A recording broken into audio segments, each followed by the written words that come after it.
paz do Senhor, povo de Deus, louvado seja o nome do Senhor. Segunda-feira, 16 de outubro de 2023, mais um Desperta Crente. Receba essa palavra no poderoso nome de Jesus. Eu creio, eu acredito. Nós vamos iniciar hoje a primeira epístola. Nós vamos iniciar a epístola de Tito, que Paulo escreve a um dos seus filhos na fé. Tito, ele vai falar aqui no verso 3, ele vai dizer bem assim: a Tito, meu verdadeiro filho, em nossa fé comum, graça e paz da parte de Deus Pai e de Cristo Jesus, Salvador. Por que ele vai falar a Tito, meu verdadeiro filho na fé? Assim como ele escreveu para Timóteo. Ele está afirmando que é o verdadeiro porque havia os falsos. Havia aqueles que usavam o nome de Paulo para dizer que era discipulado por Paulo sem ser.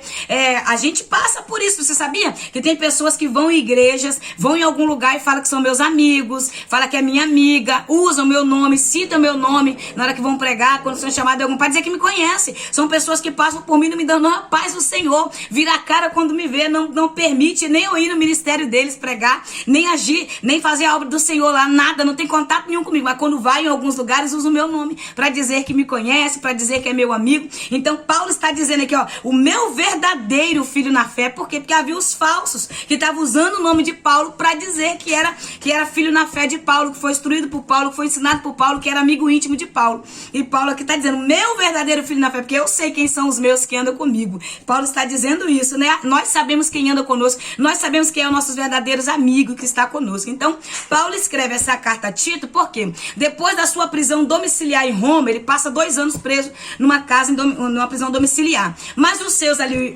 opositores, opressores ali que se levantaram contra Paulo, não conseguiram prova suficiente para que condenasse Paulo. Então, Paulo foi liberto, e nesse liberto que Paulo foi, Paulo desceu como sempre, não parava, né? Ele foi continuar a obra do Senhor. Aí ele passa em Éfeso, deixa Timóteo lá em Éfeso, é onde ele escreve a primeira epístola de Timóteo. Ele deixa Timóteo lá, ele desce para Creta e lá ele deixa Tito, né? Instruindo Tito. Depois que ele desce, aí ele vai descer para Troade, e quando ele chega, ele vai escrever a carta agora para Tito. Ele vai enviar essa carta para Tito, ele vai enviar pelas mãos do... Deixa eu não ter o nome aqui, porque eu costumo esquecer tanto nome, irmãos. Aí ele mandou pro Zenas e Apolo. Ele envia essa carta pro Zenas e Apolo. Por quê? Porque Zenas e Apolo estavam indo numa missão, né? Ele estava indo na sua viagem missionária e ele ia passar naquele roteiro ali de Creta, ele ia passar por ali. Então Paulo envia essa carta para ser entregue ao seu filho na fé, ao seu discípulo, o seu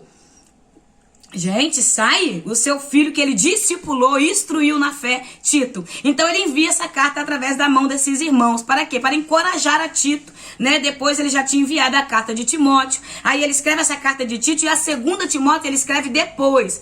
Paulo, quando escreve segunda Timóteo, que foi a carta que a gente terminamos, ele já escreve ali nos seus últimos dias, porque quando ele desce para Creta, ele vai ser preso de novo lá, sem motivo, ele vai se tornar a ser preso. É onde ele vai ser jogado no cárcere, né? E lá, dali ele vai sair mesmo só para ser decapitado. É onde ele escreve a segunda carta a Timóteo. Então, nesse intervalo de 1 Timóteo, ele escreve Tito, depois 2 Timóteo. Aí ele vai escrever essa carta para Tito. Olha só, eu vou dar uma entrada para você entender um pouco melhor. Eu não orei ainda, você observou, né? Mas a gente vamos orar no final, porque eu já orei aqui. E nós vamos orar no final para ganhar um pouquinho mais de tempo, porque essa carta é muito profunda aqui, o primeiro capítulo. Não creio nem que consiga terminar hoje. O verso primeiro está dizendo assim, ó. Paulo, servo de Deus, apóstolo de Jesus Cristo, para promover a fé que é dos eleitos de Deus, e o pleno conhecimento da verdade, que conduz à piedade e misericórdia. Paulo está dizendo que ele foi promovido pelo próprio Deus, ele foi levantado pelo próprio Deus para incentivar os servos do Senhor, os escolhidos do Senhor, a ter ânimo na fé. Então ele está dizendo assim, ó, as algemas, o sofrimento dele, tudo isso serve de incentivo para os escolhidos do Senhor. Ele está dizendo, ele vai escrever essa carta para Timóteo. Timóteo vai estar ali na região da Grécia, né? Porque Creta é ali na Grécia. E ele está dizendo para Tito, ele está dizendo para Tito continuar, porque ali tinha eleitos do Senhor. Era uma nação de gentios, era uma nação que não era de judeus, mas ali tinha escolhidos, eleitos do Senhor. Então é isso que a gente precisa entender, irmãos. Nós estamos vivendo lá vendo agora esses ataques lá em Israel. Eu vou fazer uma pergunta para você só responde para Deus mesmo, né? Você não precisa responder para mim. Mas muitos de nós estamos orando por Israel. Nós estamos orando muito por Israel. Nós cristãos, servos do Senhor, estamos orando por Israel, porque sabemos que Israel é a nação eleita. Sabemos que a guerra que acontece lá veio lá desde o tempo de Abraão, né? Porque Abraão deitou com Agar, teve um filho chamado Ismael, e ali nós sabemos que o Ramã vem da descendência de Ismael, e por isso está essa guerra lá. Nós sabemos que ali é uma briga antiga, uma briga de gerações.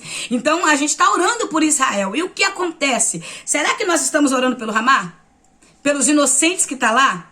Porque nós sabemos que aqueles homens ali, eles matam mesmo, são homens ali sanguinários, são terroristas, né? Eles nasceram e servem para isso, para ser terrorista também, para trazer o terror.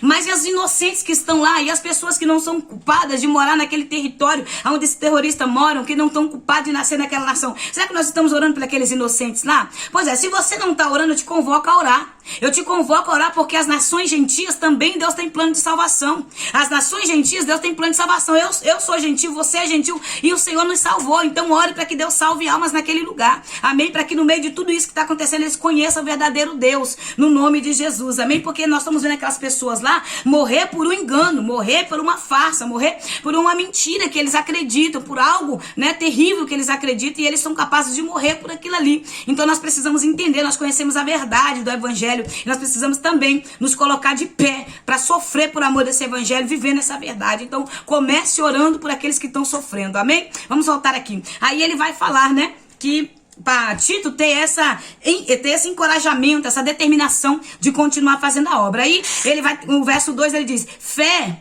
olha só, hein? Ele vai dizer que esses eleitos de Deus, né? E ele chega ao pleno conhecimento. Pleno é o quê? Ser pleno, ser cheio, ser completo, né? Da verdade, que conduz à piedade. Quando eu sou cheia desta verdade, que é a palavra de Deus, eu tenho piedade, eu tenho misericórdia e amor no coração. E o que tudo isso vai produzir em mim? Aí o verso 2, ele vai dizer o que produz essa fé. Quando eu sou plena dessa fé, quando eu sou plena desse conhecimento da verdade, que eu creio mesmo de verdade, olha o que vai acontecer comigo. Eu vou ser cheia de quê? Eu vou ser cheia, ó, fé e conhecimento que se fundamentam que se fundamentam na esperança da vida eterna, a qual o Deus que não mente prometeu antes da criação do mundo. Ele está dizendo, então quando eu estou cheia, quando eu estou plena desse conhecimento, dessa verdade, eu vou ter misericórdia, amor e fé e conhecimento. E eu vou ter esperança da vida eterna. Por quê? Porque o Deus que me falou que eu morarei na eternidade com ele, que acontecerá o arrebatamento, é um Deus que não mente, é um Deus que não falha. Então ele está dizendo, quando nós estamos plenos, cheios dessa verdade, quando alguém investe em nós, quando alguém se dedica a pregar a verdade como ela é, pregar a verdade como ela tem que ser pregada, eu vou ser cheia, eu vou ser completa, e eu vou crer no que a palavra de Deus me diz, e eu vou ser cheia, eu vou ter esperança da eternidade, eu vou acreditar num Deus que não mente, que é o nosso Deus, que há um mundo para nós, que esse mundo daqui é passageiro, nós estaremos na eternidade com ele. E quando isso tudo, eu estou cheia disso, eu acredito, eu quero pregar essa palavra, eu quero passar essa verdade, eu quero fazer com que as outras pessoas acreditem e tenham esperança dessa vida eterna. Então no verso 3 ele diz, no devido tempo, ele trouxe luz, sua palavra, por meio da pregação que me foi confiada por determinação de Deus, nosso Salvador. Aí ele fala assim, olha só, hein? No devido tempo. Que devido tempo? No tempo de Deus. O Senhor vai preparando desde o Antigo Testamento até chegar no Novo. O Antigo era a promessa, o Novo é a revelação através de Jesus Cristo. Então o Senhor fez conhecer a luz. Quem é a luz? Jesus é a luz. Ele é a luz, é verdade. Ele é quem é a luz que nos clareia, que leva-nos ao céu, que nos instrui a viver essa verdade. E como? Pela palavra, porque Jesus é a palavra, ele é a palavra que se fez carne, ele é o verbo que se fez carne. Por que o verbo? O verbo é a palavra. Então o verbo, a palavra de Deus se transformou em carne para que a gente creia nele, é isso que Paulo está dizendo. E por meio da pregação que foi confiada a ele, ele prega e as pessoas creem. Então essa é a convicção de um pregador como eu, como você que me ouve, ou como alguém que ainda quer pregar a palavra, tem que ter essa convicção que a palavra que você prega a palavra verdadeira, que é Jesus. Jesus é o centro do evangelho, é o meio. Jesus é o princípio, é o meio, é o fim. Jesus é a base, Jesus é o centro do evangelho. Não tem esse negócio de homem no meio, é Jesus. O evangelho é Jesus, então ele precisa ser pregado como ele é. E Paulo está dizendo, foi confiado por intermédio da vontade de Deus. Quem me escolheu foi Deus, aleluia, para pregar a verdade pelo seu Filho Jesus Cristo. Deus me escolheu, Jesus me convocou, amém? Então entenda isso, é a escolha do Senhor. Então não contenda contra a escolha do Senhor. Aí é o verso 4 que ele fala, né, o meu verdadeiro filho na fé e tal. Então vamos entrar agora no verso 5. ele vai falar para Tito, toda hora eu falo Timóteo, que a gente estava terminando a primeira epístola de Timóteo, só com Timóteo na cabeça. Aí ele vai dar a Tito a missão, ele vai falar, aí ele vai trazer o quê? O tema da carta, o propósito da carta, o propósito do líder. Ele vai trazer o propósito para Tito. Quando você vê 1 Timóteo, você vai ver, ele vai narrar as características dos líderes, dos falsos líderes que estavam ensinando ali. Quando você vê ele narrar ali esses falsos líderes ensinando, na primeira epístola de Timóteo, nós estudamos lá no capítulo 3. Aqui você vai ver ele chamar a atenção de Tito, para Tito observar a vida do líder antes dele levantar. Antes dele levantar o obreiro, antes dele levantar o presbítero, o bispo para a casa do Senhor, ele está instruindo Tito a analisar, fazer uma análise da vida deste homem, para ver se ele está dentro da palavra ou fora. Aí olha as características que ele vai usar aqui para Tito, irmão, é muito forte. As características que ele vai usar aqui para Tito são as mesmas dos falsos líderes, que lá em 1 Timóteo, ele instrui Timóteo a combater aqueles falsos líderes, a bater de frente, porque ele instrui Timóteo na primeira carta, na primeira epístola, a bater de frente contra os falsos líderes, contra aqueles que estavam introduzindo teologias satânicas, teologias mentirosas, carnais, né, dos desejos dos próprios homens. Aqui ele vai falar para Timóteo observar se esses homens que ele ia levantar não tinham as mesmas ações lá daqueles que ele alertou Timóteo. Olha como é que ele vai começar o verso 5, hein? Para esta missão te deixei em Creta, para que puder, olha só, hein? Para esta missão te deixei em Creta. Então, eu deixei você em Creta, não foi à toa. Então, eu vou dizer para você, Tito, qual é a sua missão, qual é a sua convocação para estar aí na igreja de Creta. Presta atenção, olha só. Para que pusesses em ordem o que ainda faltava e constituísse presbítero. Ele vai falar, você vai chegar aí para colocar em ordem o que falta ser colocado em ordem. E depois que você colocar o que tem que ser colocado em ordem, você vai levantar presbíteros para a obra. Você vai levantar obreiros, funções. Você vai designar funções e levantar homens de acordo com as minhas orientações. Olha, ele já vai acrescentar, de acordo com as minhas orientações, Tito. Você vai levantar homens de acordo com a minha orientação. E qual é a orientação que Paulo vai dar para Tito? Bíblica. Bíblia. Orientação na palavra. É muito lindo isso aqui, irmão. Irmãos, se todo líder fosse viver a sua vida pautada dentro do que a palavra tem, nós não viveríamos esse tempo de escândalo como nós estamos vivendo. Claro, é bíblico, tem que acontecer. Mas se os líderes se disponibilizassem a levantar obreiros segundo a vontade do Senhor pela palavra, nós veríamos menos pessoas brincando em cima do altar do Senhor. Nós veríamos menos pessoas sendo ungidas pelo próprio homem, menos pelo próprio Deus. Nós veríamos menos escândalos, nós veríamos menos pessoas desistirem da fé porque de falso testemunho de muitos obreiros que está lá dentro. Nós veríamos muitas pessoas deixarem de desistir da fé porque daquele que está lá dentro, todo mundo sabe a vida errada que tem. Então, se esses líderes ouvissem como Tito ouviu aqui Timóteo, prestasse atenção e desse atenção, né? E desse atenção a ordem que estava sendo aqui, a orientação que estava sendo dada a ele, eu tenho certeza para você, seria menos escândalos nesse tempo. Então, no verso 6, ele vai começar a dizer a Tito como é que esse homem tem que ser. Como que tem que ser a vida desse homem, a moral desse homem, o caráter deste homem, ó. É necessário, portanto, né, quer dizer, portanto, nesse momento, agora, quando você for levantar, que o presbítero seja irrepreensível. Paulo está instruindo Tito, ele está instruindo Tito a levantar líderes ungidos e observar a vida deles. Está dizendo assim, ó, observa antes. Porque a liderança tem que observar a pessoa. Observa antes de dar um cargo. Observa antes de chamar. Observa antes de descer o óleo na cabeça. Observa antes de dar qualquer departamento na mão da pessoa. Observa primeiro quem é ela. Veja o posicionamento, veja o que a família diz, veja o que o filho diz. Começa a observar, começa a colocar na balança. Claro que tudo tem que ser na direção do Senhor na oração. Você vai orar e se o Senhor falar esse, mas você também tem que observar. Deus ungiu, mostrou aquele. Talvez a hora que... Deus tem um chamado na minha vida. E eu aceitei Jesus hoje. Ou vamos supor, eu tenho meses de crente. Deus tem um chamado para me liderar, né? Vamos supor. Com meses de crente eu não estou preparado para liderar ninguém, nem a mim mesma. O que esse líder vai entender? Esse líder sabe da chamada de Deus na minha vida. Ele vai investir em mim. Ele vai me preparar.